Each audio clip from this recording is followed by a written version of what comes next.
Hi YouTube, just thought I'd show my project, my 2000 Chevy, getting the frame cleaned up, trying to keep it from rusting. We're doing grinding and a little cleaning up with muriatic acid. The acid seems to help a lot. There it is. We'll walk around. Should have did it before.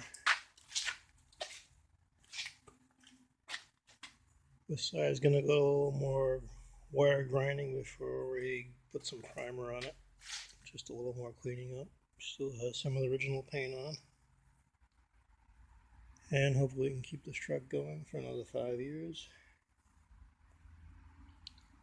Talk to you later. Bye.